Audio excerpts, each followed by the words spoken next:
All right, another week has gone by, even though it's been a relatively crawling week with all the news surrounding Indiana football, of course. No, just kidding. The election of obviously Tuesday.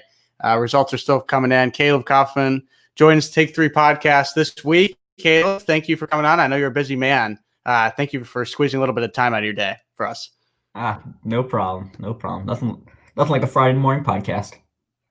Are your walls yellow or green? I've been trying to figure out what color that is. They're, What's that they're shade? like yellowish white. It's really bad for a camera though.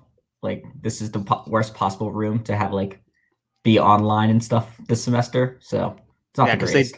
they definitely look yellow, but you're telling me they're a little white. So I don't know. Maybe it's the lighting in there. I don't know. You got all sorts of backdrops of light. I don't know This what is to look not at. the best broadcast environment. It's all Luckily, good. I write mostly. That's true. And so Indiana football was our first topic here today. And we actually have a little bit of highlights from the game on Saturday, this past one. Indiana's first trip on the road in the Big Ten. Noah Vedral, the guy who's just been traveling around the country on a world tour for his college career from Central Florida to Nebraska and now Rutgers, and he kind of struggled against the Hoosiers. Big Vedral fans seems to just have feast off him against Nebraska last year and then Rutgers this year. So sure they were happy to see him in the scouting report. Yeah, you see him get out of the pocket there, but I don't know. Obviously you're trying to force something on fourth down there, but defense was ready for it. Micah McFadden, Jalen Williams, really forget who had the third. Who had the third pick. I'm blanking right now, but it was an D lineman. I'm trying to remember who. It was off the deflection. Yeah, it was off the deflection. Well, it was sort of like a fumble interception. Whatever. The defense was superb, and topped by the Stevie Scott touchdown right here. He was down.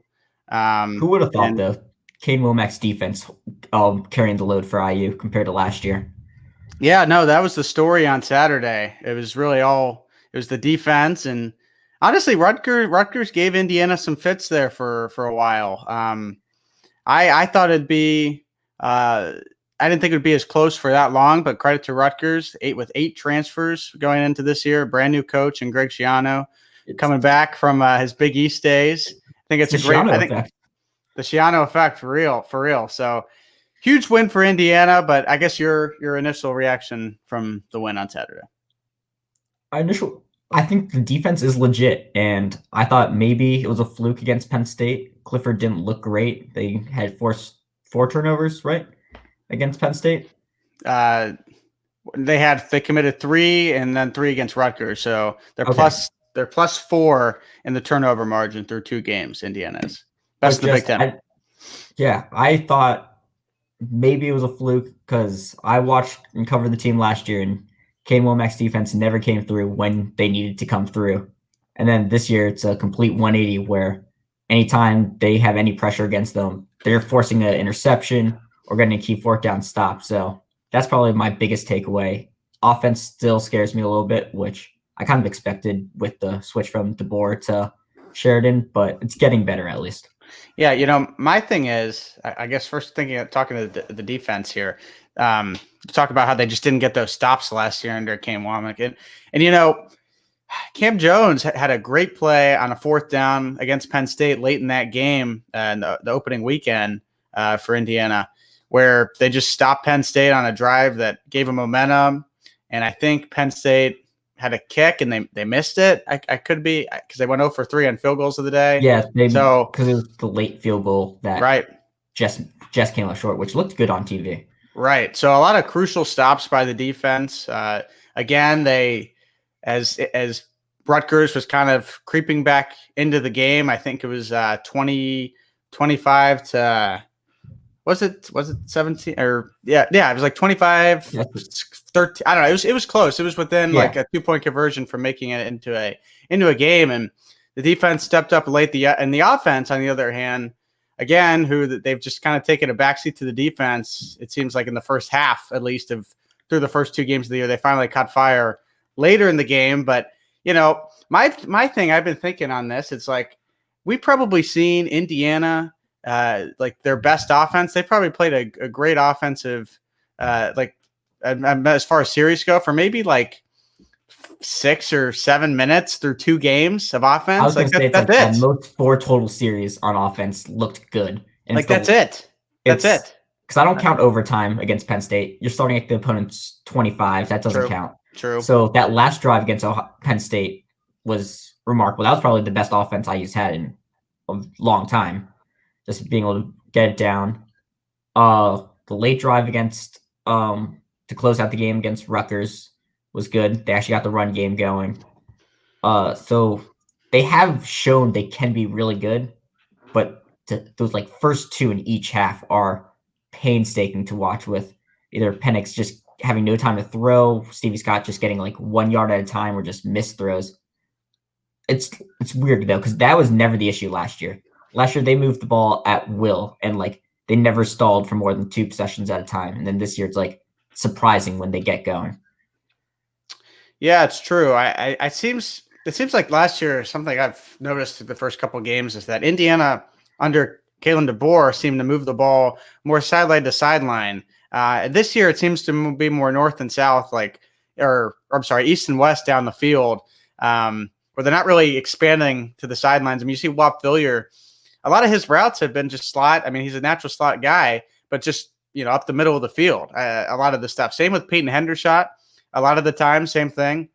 And granted, Penix hasn't had a lot of help from his receivers and tight ends this year. There's been a lot of drops through the first couple of games. I know Peyton Hendershot said after the game on Saturday against Rutgers that I think last year he had maybe like two drops all season. 2 all season. He already has 3 this year. Right. So something's.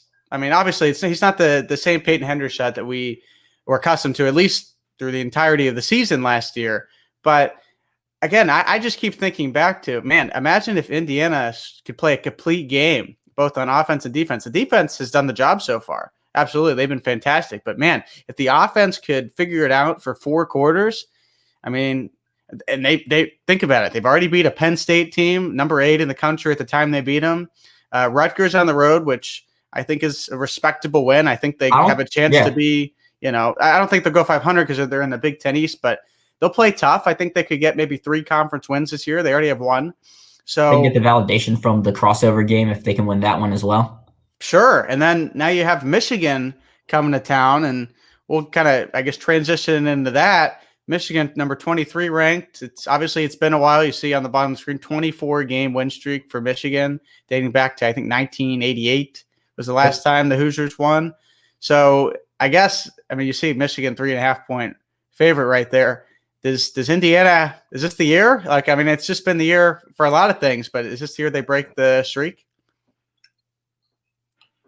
I'm hesitant to say yes, because last year, while covering, I was adamant all season on every podcast, on every article I got to write, that it was a lock that IU was going to beat Michigan, and that most definitely did not happen last year. But this team looks different, and Michigan is a lot worse than they were last year. Milton is a great young talent, but he's shown his flaws early, especially this past week against Michigan State, where he just stared down receivers. He didn't even look to a second receiver, and that's where IU is going to be able to feast. They have great secondary so far this season, and Tywan Mullen is something else. He's a top 3-round prospect going forward, probably skewing closer to a second, first round, in my opinion. So if they can limit just Milton looking through reads and start jumping those routes. And what really hurt them was running quarterbacks. Clifford's able to run. Vedrill's able to run. Milton's not a running quarterback. He's a big guy that'll stand in the pocket with a cannon of an arm, which I think will actually help IU. They've gotten good pass rush. So defense, I think, will be the ultimate thing where this can truly carry them to a win this year. And offense just needs to hold on. They need to put up, honestly, if they get to 28 points, I think IU's good to go. Yeah, I think I have made a prediction for rivals. I think I have Indiana 34-24 on Saturday. I think, I don't know, this was my pick before the season started. Now obviously the Penn State game has happened, and I thought that would be a heartbreaker close, and it wasn't. I mean, it had the writing was on the wall there, but then Michael Penix pulls this drive out of nowhere, it seems, and leads Indiana down the field with Javon Swinton and Jacoby Hewitt, I believe. Who was and that? That's still an amazing catch. Just rewatching it, especially he dropped one early in the game, pretty much the exact same thing over the middle, and it hit him in the chest. And then the second time he gets the chance, probably the biggest play besides the reach. Yeah, the reach, a great play. I did buy a T-shirt. It's on the way. Have you bought the Just the Tip or the reach shirt? Or I have looked at buying the Just the Tip shirt. I have not confirmed that purchase yet, but I had maybe to. a holiday gift. I mean, honestly, like a quick side note. It's like, okay, Caleb, you and I have been around IU sports for a while, 4 years now. I mean, has there been a better, more satisfying win that you can think of as our time as students than that Penn State game? Probably not. It's in my mind, it's either that or 2 years ago beating Michigan State at home for basketball. Yeah. Yeah. Those are the only two. And just because you don't expect it ever from football, I feel like it takes the cake. It's true. I heard that, or I was talking to Jeremy Gray for a story, and I was asking, I was like, Jeremy, if there were fans, if the students were there at that game against Penn State, like what would happen? He said we probably would have had to loosen the nuts on the goalpost, and those would have been coming down. I'm like, damn. I'm like, that would have been so fun. It's such a crime there were no fans there, no students. Like this is the year. All the passion too. Everyone's on Kirkwood and at the stadium. They were right happily and excited to celebrate. Just couldn't be together in the stadium for it. I know. So, Indiana 2-0, Michigan coming to town. Obviously, it's been a while, but going back to your point on the running quarterbacks, yeah, Indiana has struggled against dual quarterbacks. I mean, you look at Sean Clifford. I think he went for 100+ rushing yards in the loss, granted, but he was able to really execute that, QB, that RPO option that Clifford liked to run, where he, drop back, eyes downfield, and then he would just tuck it and run up the middle.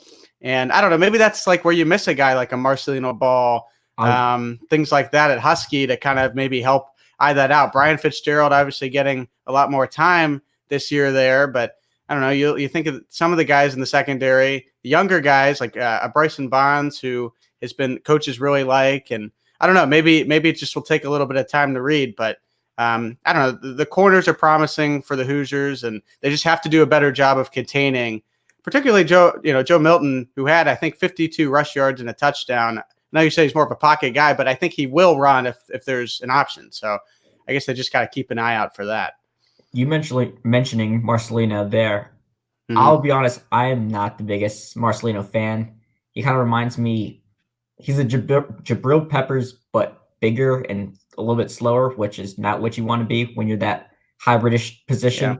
Yeah. Luckily it works out with how IU has the Husky defense, but that's where they really are missing him right now, where he's the ultimate person for running quarterbacks. Just put a spy on, you can drop him a little bit, and he has that closing speed.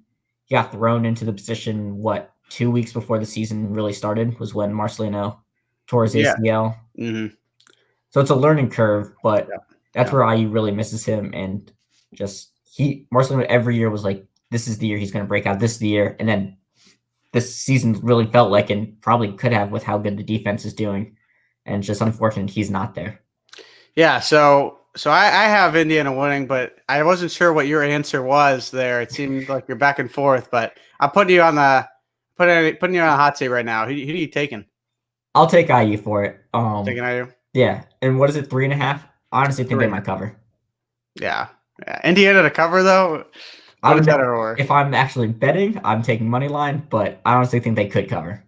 All right, we'll see. Hey, I'm happy it's a noon start. I'm sick and tired of these 3:30 games. I mean, look, it's one thing if you're a tailgater, okay? I get the point. Like noon games, like it's early, like 3:30 is perfect because it's enough time to, eat and drink and play cornhole, whatever, throw a football. But the noon games, at least in a non-tailgating world, I'm enjoying that because that and then as far as the media goes, we got to write afterwards and it's late. And I like to have my day ahead. So big fan of the noon start. I'm a little shocked they didn't shift this one though. I thought this was going to get shifted to a late game. Yeah, I don't know. Hey, potentially if Indiana wins, I mean, they got a big game. Don't want to look ahead, but got Ohio State coming up. Both teams could be undefeated. Who knows? We'll see. But I don't know. I think game day, that would be kind of fun. But will they do I it? even think game day could come if Purdue wins out. IU's only losses to Ohio State. I could see it coming for that. There's no rivalry games really that week. Yeah, I guess it's dependent on how many games Purdue gets in with, that's true. With Wisconsin canceling and Purdue, with the Purdue-Wisconsin games being canceled.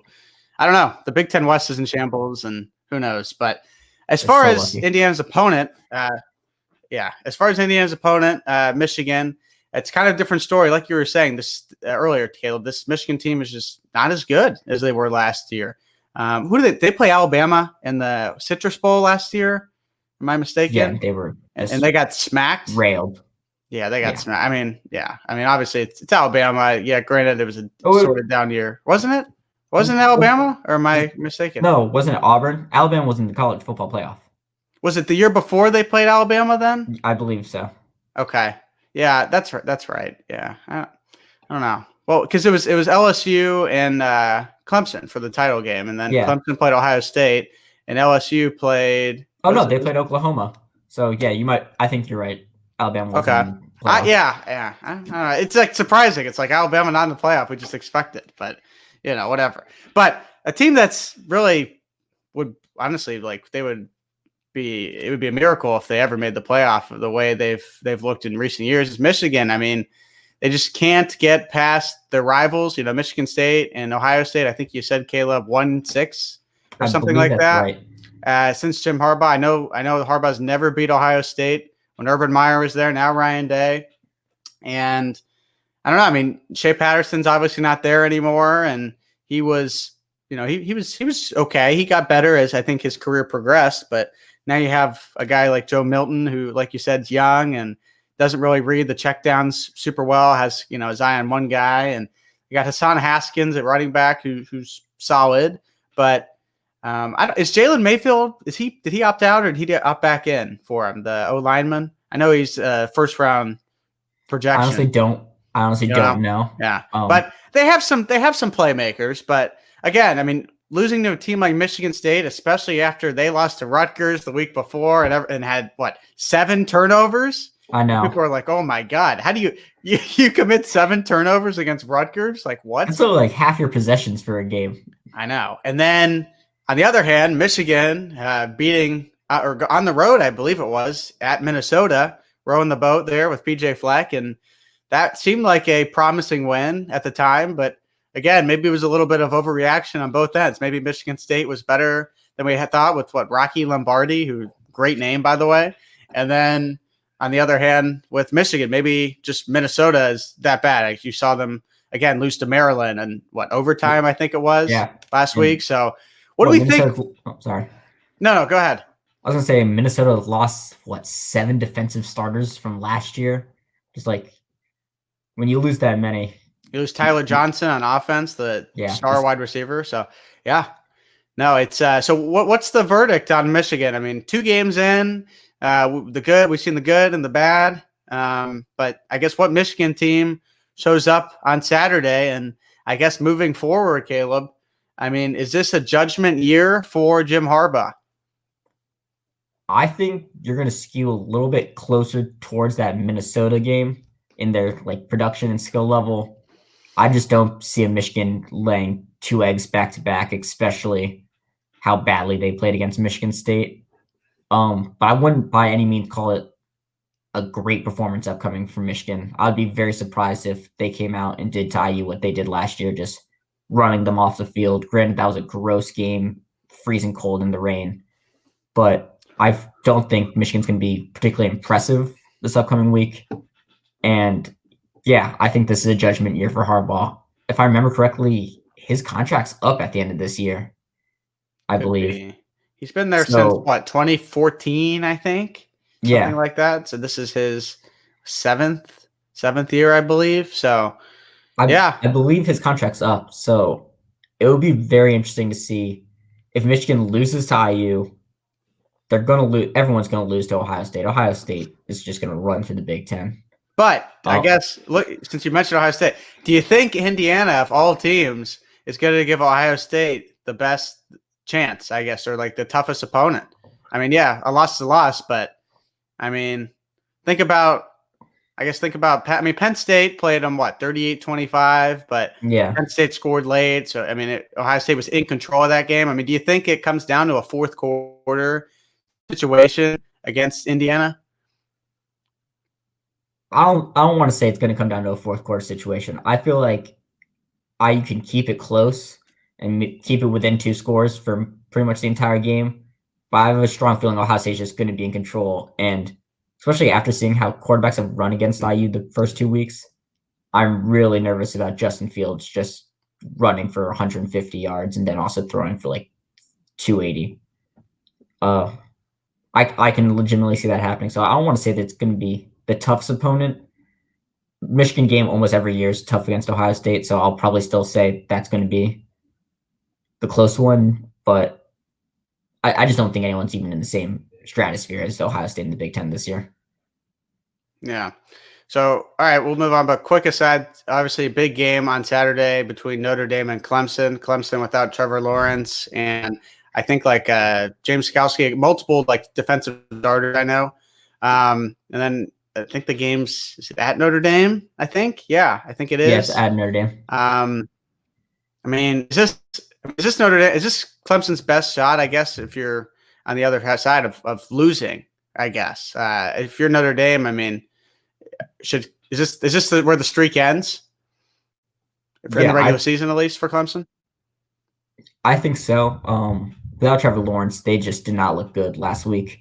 Like, you saw how much Trevor Lawrence can make up for an offensive production.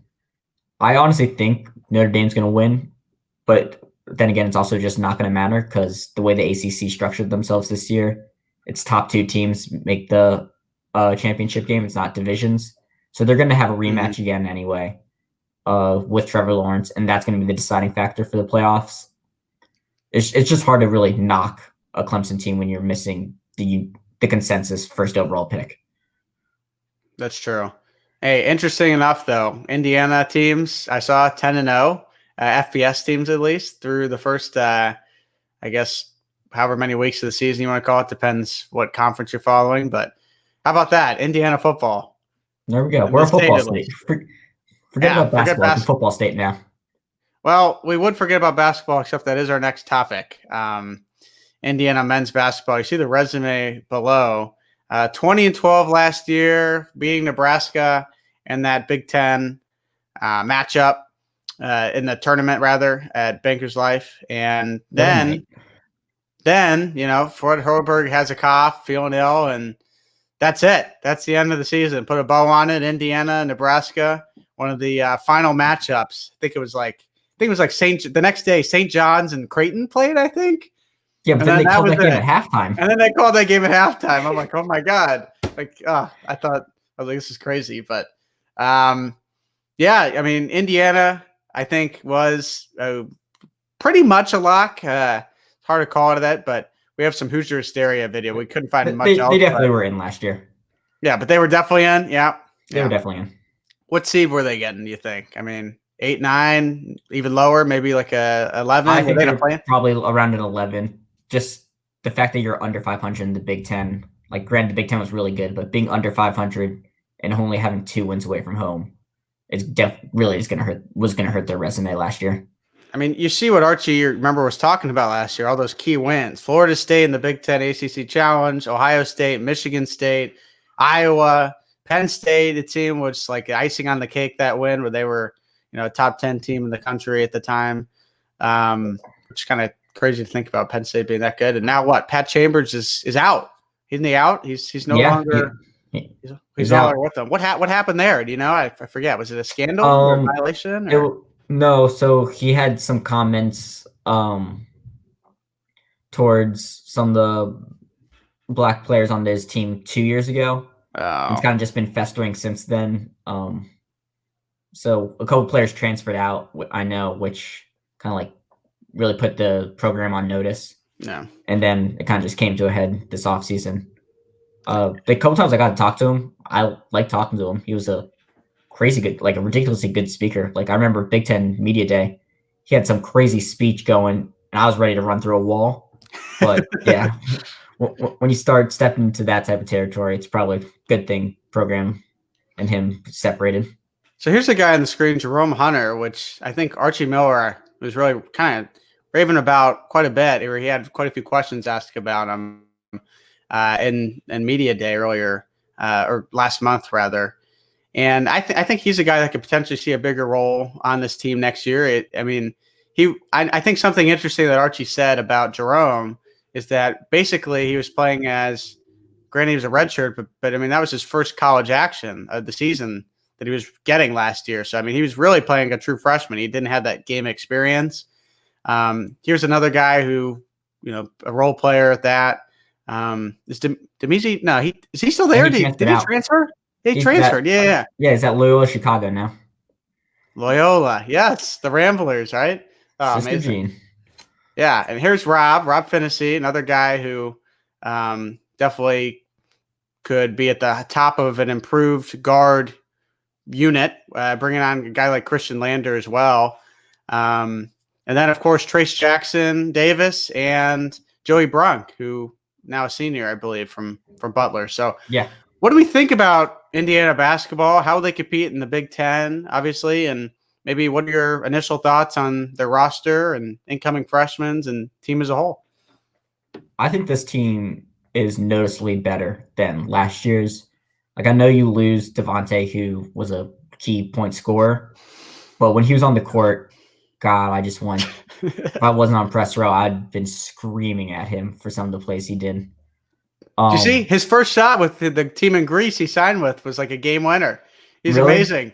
He's amazing. I said, and guess what? It was a bank shot. He banked a 3-pointer at the buzzer. Just Devontae thing. Anyways, for all the Greek fans that follow that league on this podcast, that's going to be his only big shot of the season. It only happens once.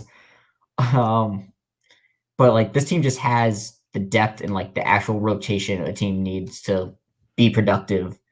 Especially in the front court, Race Thompson got his playing time at the end of last season. As much as fans and everyone would clamor for him throughout the season, Archie was not having it until that Minnesota game where he just went off in front of his hometown. So like I think the team's a lot better, and people, for the most part, probably need to pump the brakes on most of the freshmen coming in. I don't see them getting a huge amount of playing time. Maybe Leal. Everyone besides Lander. Lander will get. Okay, I was transitioning to that. Yeah, Lander will be a key person. I'll be shocked if he doesn't end up starting for most of the season. I know Archie's really hesitant. He said he's hesitant about starting him, Rob, and Al all together. And I don't particularly see him bumping Al from the starting lineup to open the year. But as the season goes on and IU inevitably has their struggles at some point, I feel like he's going to be the key person that can drive, he can shoot. He's an outstanding passer from what I've seen, which is what IU lacked last year. I think Indiana's best lineup, at least this year going in, I think they should play smaller. Like I kind of like the idea of putting Trace Jackson at the 5 and I don't know, maybe running a 3-guard lineup and maybe putting Race Thompson at like a power forward, small forward kind of role. Like I think that's like could be Indiana's maybe fastest lineup. I think they could spread the floor the best. I don't know.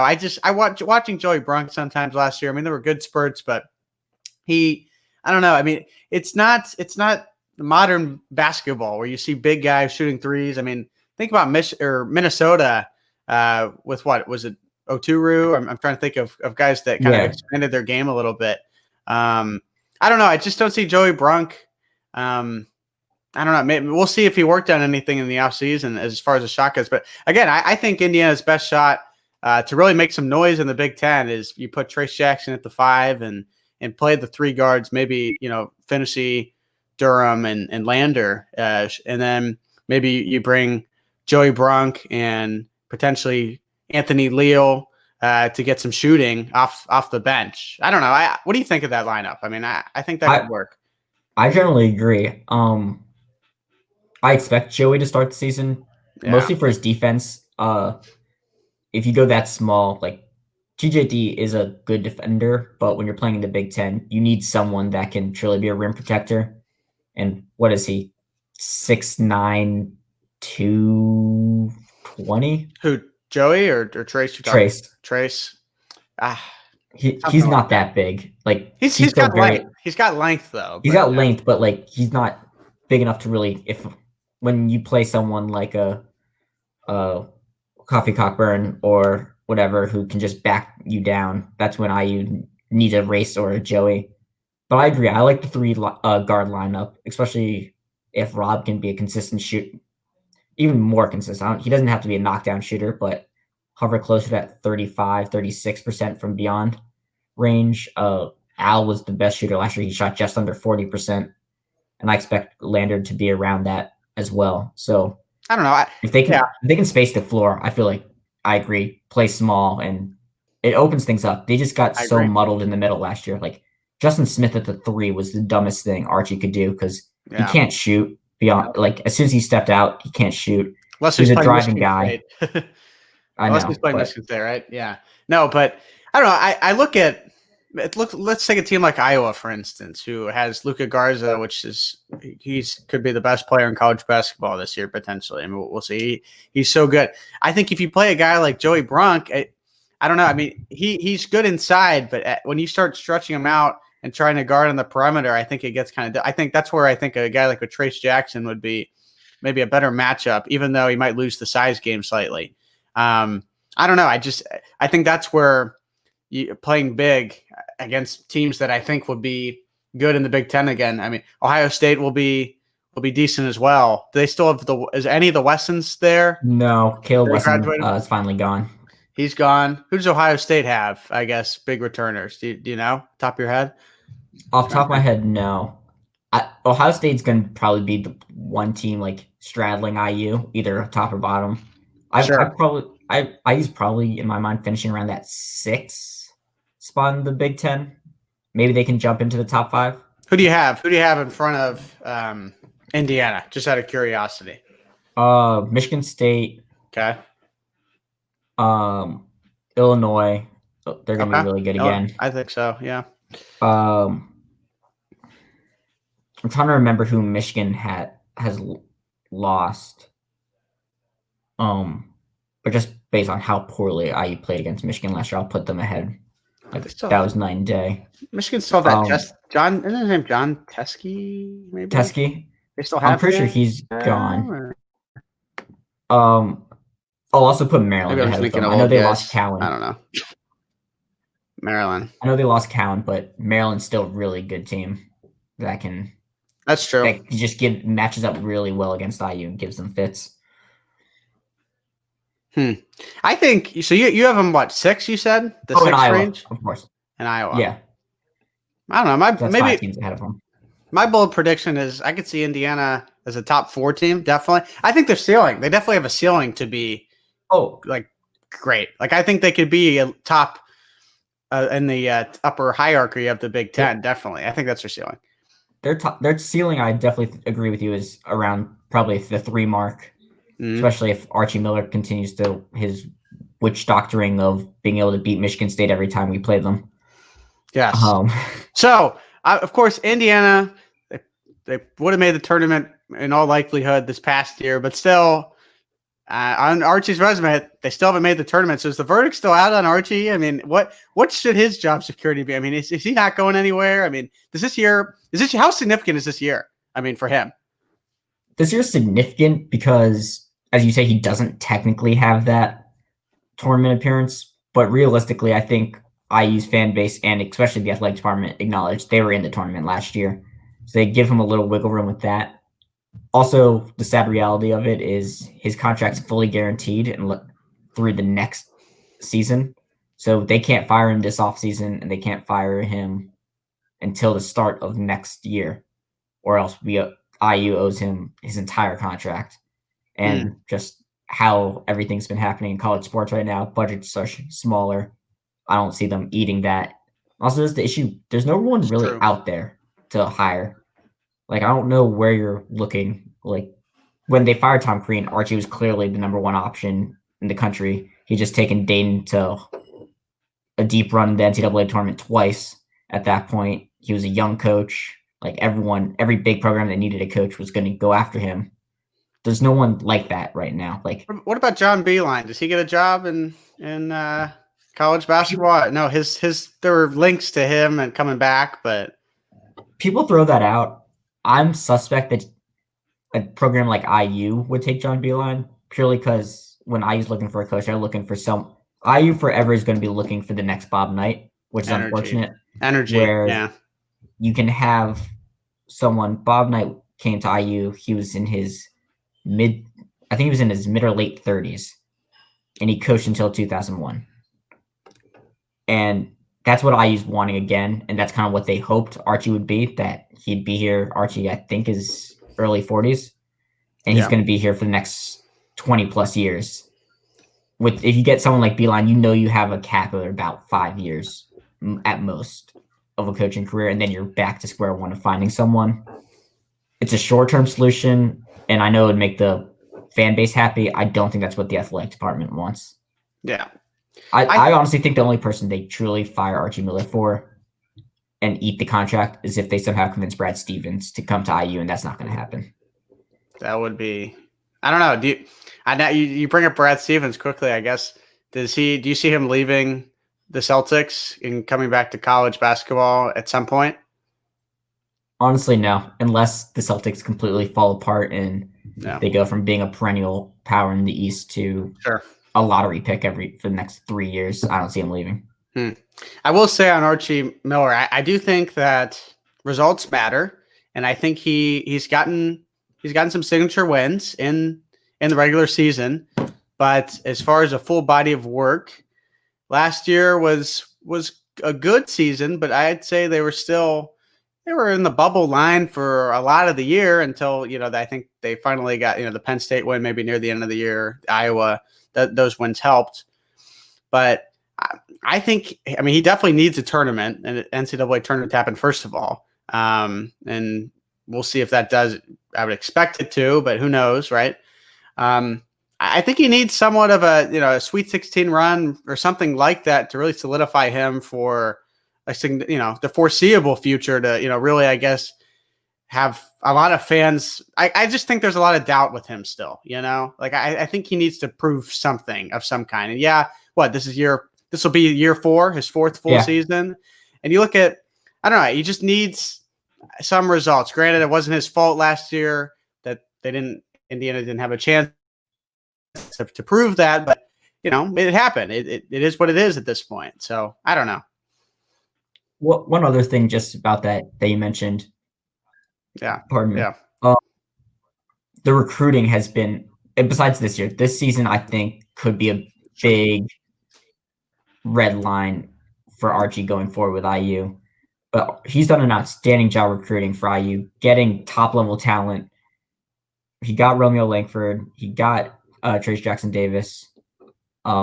He has the role players coming into it, like an Anthony Leal, a Jordan Geronimo, who I think in 2 years could be really good. Getting Christian Land to reclassify.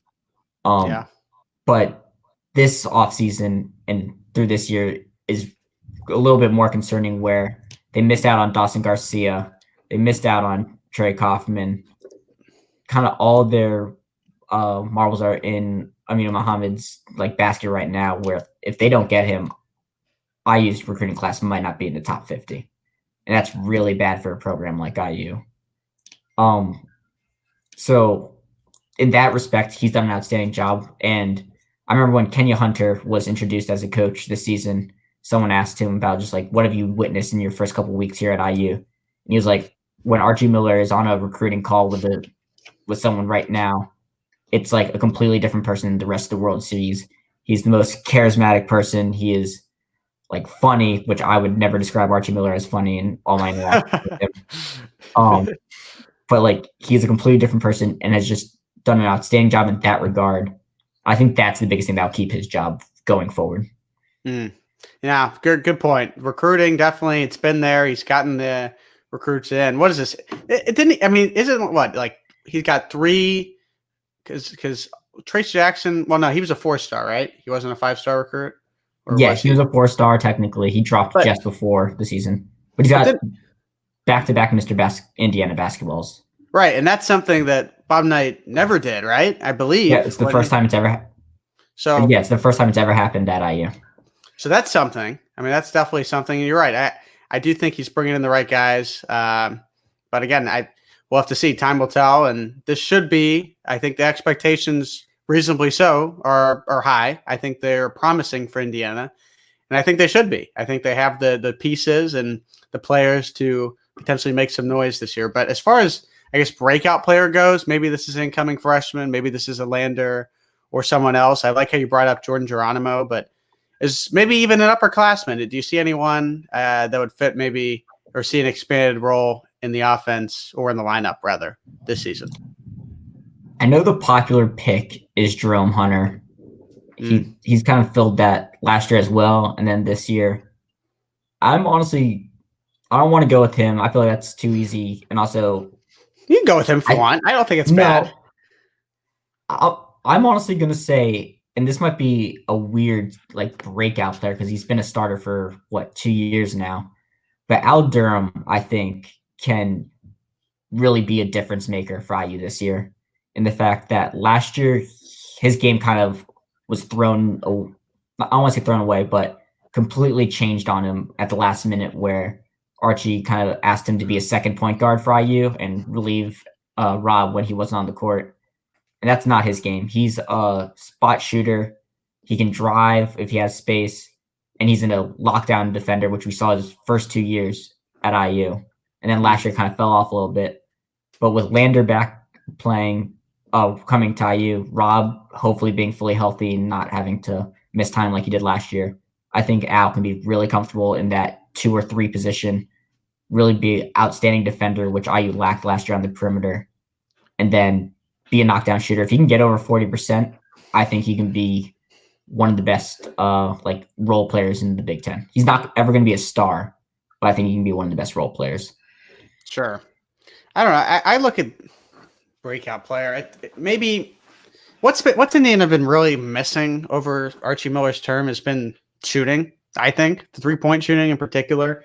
You said Devontae Green. You mentioned him earlier, and he's definitely their streakiest shooter last season. Probably their best overall. But I mean, I don't know. It wasn't saying much because he had a lot of really cold stretches in addition to his really hot games. And then they had, you go back before that season, 2018-19 now, and you have you go get a guy like Evan Fitzner, who he was bad. I called him Evan Schitzner because he was so bad at times. He didn't work out. He so much promise with him too.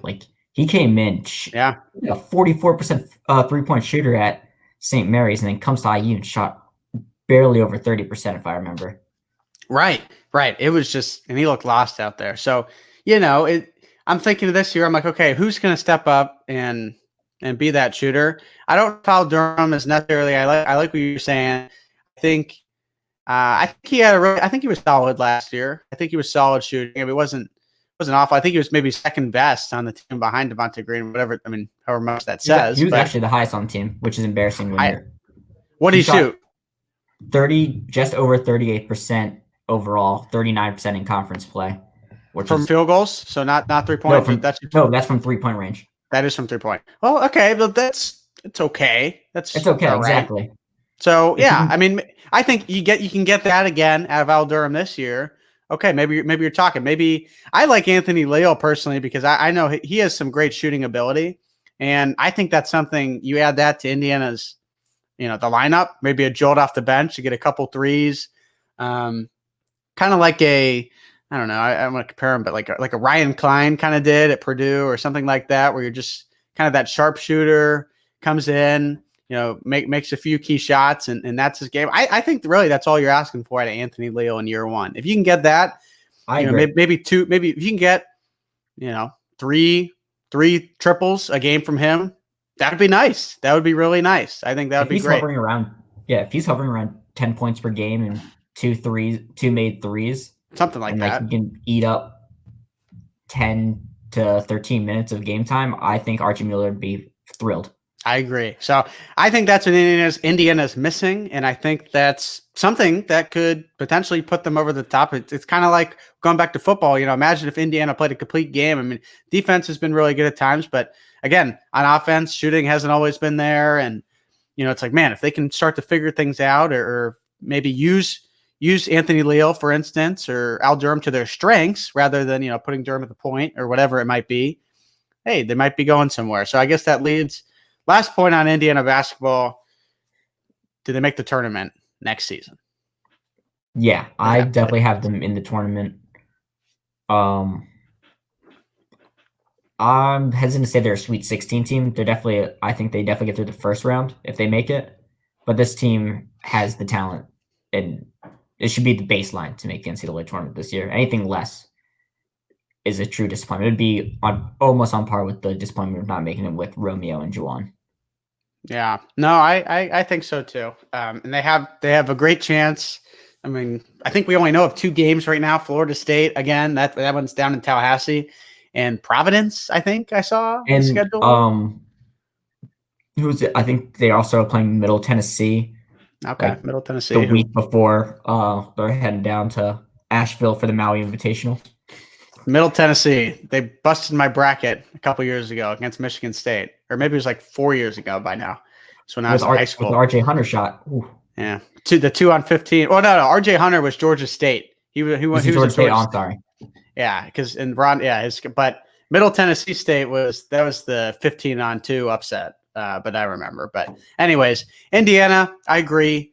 Tournament is baseline. Expect them to make it. Building off of last season. And you really don't lose a whole lot. You lose Devontae Green, some shooting there at times, which that hurts. But aside from that, you're really bringing back a lot of your core. I honestly think Devontae Green out of the lineup helps IU. I'm not saying he was a cancer player for the team or anything, but I think just his skill set and how IU wants to play just did not mesh with who Devontae was, and they'll be better and more well-rounded without him. Yeah, we'll see. I think Indiana makes the tournament. You do as well. The writing's still on the wall for that. First game is what, November 25th? I think. Yes. Or I think that's an NCAA last play to start. Yeah. So, all right, we'll see about that. All right, so we're gonna get a little political here. So sorry for everyone, but how do we not? I mean, it's like the biggest story in the country, or maybe the world right now. Everyone's following Nevada's votes and how slow they're moving, and Georgia as well. I know you're not a political expert, Caleb, but for the next 10 or 15 minutes, you will be. I'll do my best. So 4 years ago, Russia was involved in the election, and there's a whole deal on that. Trump was impeached, of course, for that, but remained in office. And now it's the counting. Stop the count, right? The big. I'm gonna try not to take a side here, but it's. I mean, these votes have already counted. I don't understand. Do you understand the argument on votes coming in late? Like, all these votes were here. It's not like they magically appeared. Exactly. As in my mind, as long as they were postmarked by election date, I'm fine with it, because that's voting on time, and it's what happening in the world right now. It's not always the easiest thing to get to a polling place, or it might not even be possible. So I agree. I'm on board with that. So are you from DC technically? I guess, where do you vote? Yeah, so I'm actually from DC. I'm one of those rarities that I actually live on Capitol Hill. That's where my neighborhood is. Wow. So yeah, I'm not a Matt Cohen. I'm not from Maryland, claiming I'm from DC. I'm the real deal. What do you call those kind of people, that say they're from DC but are from Maryland or Baltimore, or Does that happen a lot? I mean, I don't know. Is that a kind of thing? Yeah, it's kind of similar to the Chicago type thing, where you're from Wrigleyville, or not really in Chicago, but you claim to be. Okay, I got you. That was one of those type of situations. So you see here the battleground states. Kind of funny that Indiana, by the way, first state off the board, went red. That was so fast. I was like, oh, it's so quick. They already called it. I'm like, wait. I was helping with election coverage, and literally we were sitting there chatting. We're all right, we got an hour and a half until anything gets called. We finish eating our pizza or whatever. And then they called Indiana, and 5 minutes later they called the governor race, and we're well, we're off and running. Yeah, at least no controversy. But hey, I was looking back. I'm like, man, Indiana seems, and I'm from Kentucky, Louisville. So I mean, Kentucky is always pretty red state as well. And I was looking back. I'm like, Indiana was actually, they voted blue in 2008 for Obama's first term, and I couldn't believe that. Like I would have thought they were red for quite some time, but no, Indiana was blue I would not for guess that his either. first term. And then when McCain ran, or was it Romney? No, Mitt Romney, I think it was in 12. The state went back red, and it's been red since. But how about some of these states? I mean, you're seeing on the bottom of your screen, Arizona was red in 16. Right now, it's blue as the count's still coming in. Georgia, again, traditionally red state. I think the last time it was blue was for Bill Clinton in like 92 or something. Yeah. Pennsylvania, again, another state that was red in 16, and then Michigan and Wisconsin were pretty close as well. Those states were both red in 16, now blue. So, gosh, it's coming down to the wire. But, like, I mean, does America really win? I mean, Biden, I think a lot of people would see it as a victory, just for Donald Trump not to be in office. But, I mean, is this really a win for America? I mean, look how split the votes really are. I mean, Georgia, it's like literally 1,000 people. Like, and there's like 4+ million people. Like, come on, we're so divided, aren't we? Yeah. I just like pulled up the New York Times map. Georgia is literally under 2,000 votes is the difference between Biden and Trump.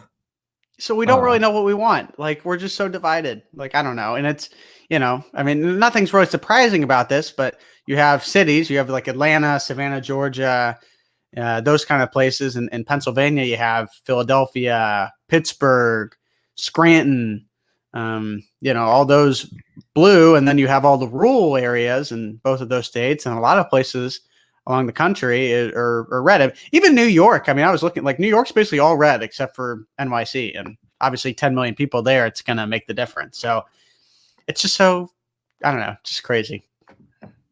Yeah, it is always really interesting, and especially for, like, I'm guessing you're similar to me, that you're not closely following politics throughout each year, and so all of us like kind of get our crash course, or truly dive in for like the 2 months usually leading up to the general election every 4 years or something. I mean, to be honest with you, Caleb, like, this is the first year. I mean, I couldn't vote 4 years ago. This is my first presidential election. So, with that, I've really been following this one even harder, the most, just because first time I've been able to vote. And you see there on the bottom, 73.6 as of, when we started this podcast an hour ago or so. And then Trump at 69.7 million. Both of those totals would have eclipsed what Hillary Clinton got, as well as Barack Obama when they ran both times, or for Obama, and then the one time for Hillary. So I mean, voting is at an all-time high. But still, what kind of amazes me is that the 73 plus 69, whatever it is, that's still only roughly half of eligible voters that are voting in this country. Could you imagine if like everyone, like, we maximize that out? It's like, I don't know. I mean, so many votes. Think about it. I know. And like, I know part of the problem is like voter suppression and all that stuff. Yeah. But still, just having, like, I feel like this is the only like major first world country that has the issue of not getting like most of your population to vote. Like, you never hear about these issues. Like, one of my friends lives up in Italy and everything. That's where he went to school. And he's like, this just doesn't happen. Like, he's like, if you're not voting, you're like an outcast in those countries. But like here, it's like not necessarily like abnormal, which is so weird to me. Like, I'm a firm believer it's your civic duty. You got to do it. Unfortunately, I was able to vote in the last election, but I'm from DC. That literally goes 95% blue, like clockwork. And then I come to Indiana, where that's not changing. That's just the flip, where I think it was like 76% red this year. So, and you have, I got you.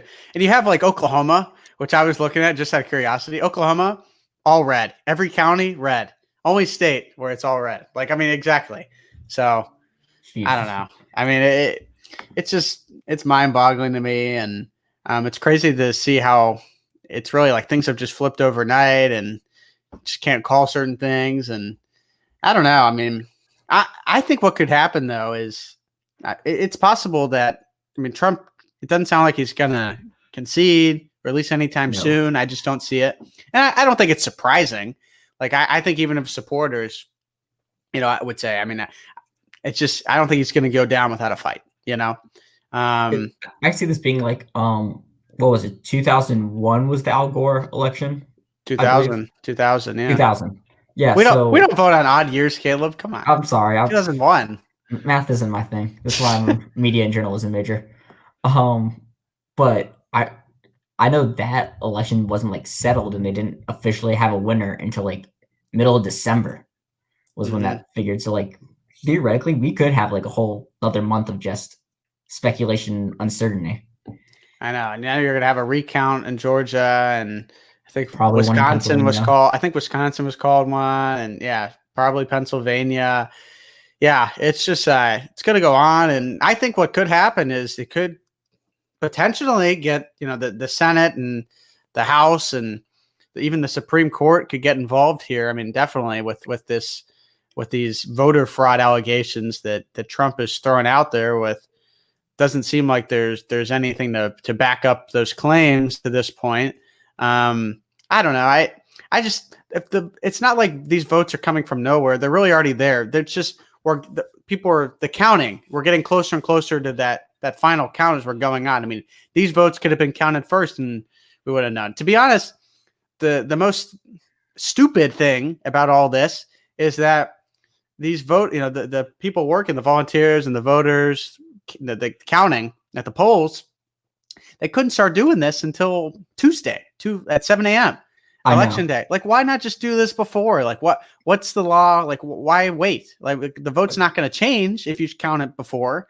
And honestly, it would have saved us all the stretch potentially. And who knows? Maybe if all those mail-ins are before, maybe you don't have Trump making these claims. Maybe you still do. But, I don't know. I mean, maybe it would have caused maybe less of a rift right now that we're seeing from both sides. I've been joking for like last few days. Whoever would have thought you'd say, man, the whole U.S. should have followed Florida for how they handled the voting situation. Because I believe Florida was the only state that has legislature that allows them to count early votes early. So they started, I believe it was Saturday, they started counting their mail-in votes. And like it still took them a very long time to announce, but mostly because that was a really close race. But they had most of their votes counted by the time election started, and then it was dealing with day of ballots. But I agree. Just it should be you're allowed to count the votes as they come in, and then day of ballots, and you just don't release anything until polls officially close. So, Caleb, just out of curiosity, I was looking because I don't know. I just love betting odds, and I like looking into things like that. So I was like, all right, 2024. Let's see, just out of curiosity. So I went to OddsShark, and they have, who do you think has the greatest odds to be president 2024? Please tell me it's not Kanye. No. Well, first thing, it's Kamala Harris, actually, which is kind of interesting because Joe Biden could serve should he win, which he's winning at the moment. Could run again. He could run again, and he would be 82 when he runs. So that would mean he would be 86 by the time he's done, which is kind of crazy. But I mean, it's like they're kind of assuming would Biden be a 4-year president? Who knows?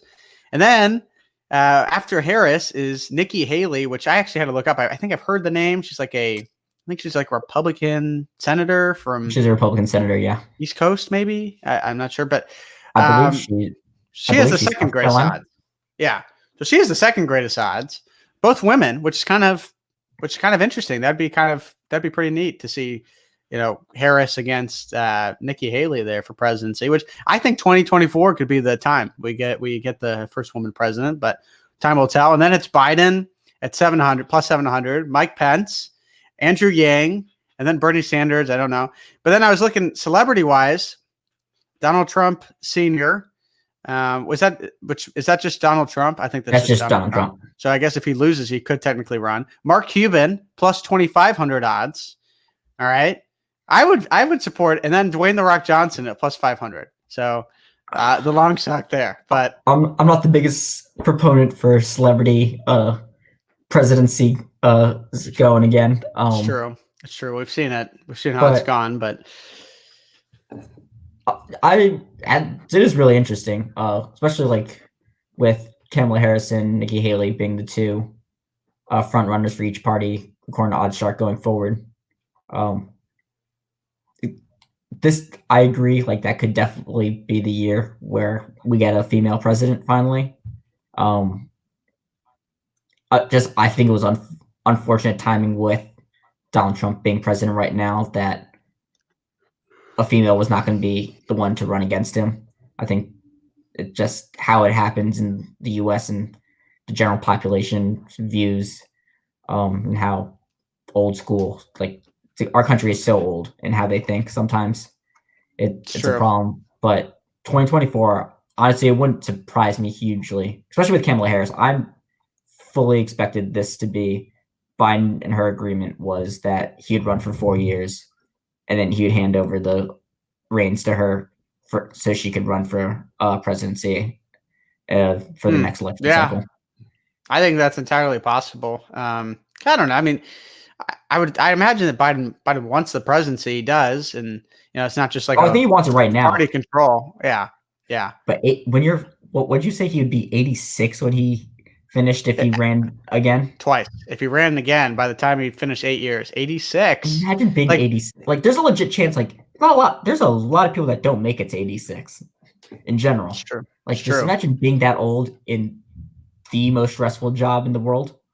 It's true. Either president, Trump and Biden. Biden, like I said, 78, and then Trump, I think 72. I think Trump is right now, so he'd be 76 by the time he's done. So I mean, he's old. So I don't know, bunch of old white men. It's like I don't know. But hey, Kanye actually, he was on the ballot in Kentucky. He registered. I think a quarter of the votes that he received were from like my county specifically, which is like Jordan, like Jefferson County. He was out. Yeah, I had to look up his VP running mate, Michelle Tidball. I had no idea who she was, but yeah, I don't know who that is. I don't know, but yeah, and then the Libertarians again as well. Which honestly, Joe Jorgensen, I don't know how to say it. 67,000 votes in Georgia. That would have made a difference. Imagine if those votes went to the other candidates there in that state. I mean, again, every vote counts, really does. So I don't know. We'll see. But it looks like it's Biden at the moment, barring any change, which is entirely possible. But we'll see. I don't think we're not really close to the end, and we still have a long way to go. I mean, even after the votes are counted from a peaceful transition of power, if that's what it's going to be. So yeah, it'll be definitely interesting to say the least going forward. Hopefully it's normal. But there's nothing's going to be normal with this, but visually nothing hostile about it. I tried to watch football yesterday. Well, I did. I was like, all right, something else is on finally, Thursday Night Football. And it was such a garbage game. Like the 49ers looked terrible. And they also the Packers were missing like half their team. Right. And the Packers just absolutely blew them out. And I'm like, well, at least Indiana football tomorrow. Big game against Michigan.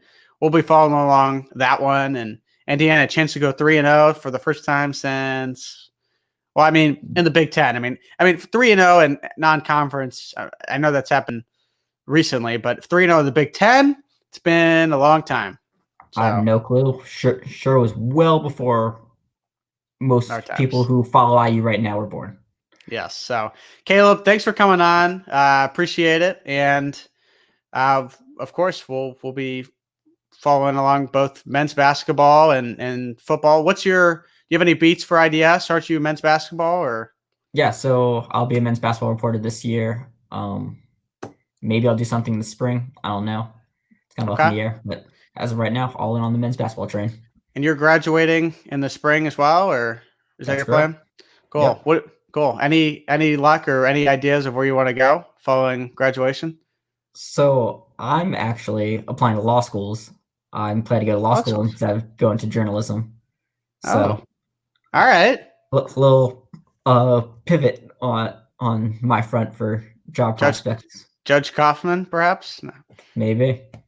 All right. Well, thanks, Caleb. Be sure to stay tuned and follow along. Gould tweets. What's your is it Cal Coff on Twitter? Yeah, Cal Coff, CalCoff. All right. Yep. And special thanks to Anna as well. Couldn't do this without you as well. Thank you for all the video, and we'll be back next week. Thank you, and see you next time. Thank you, guys.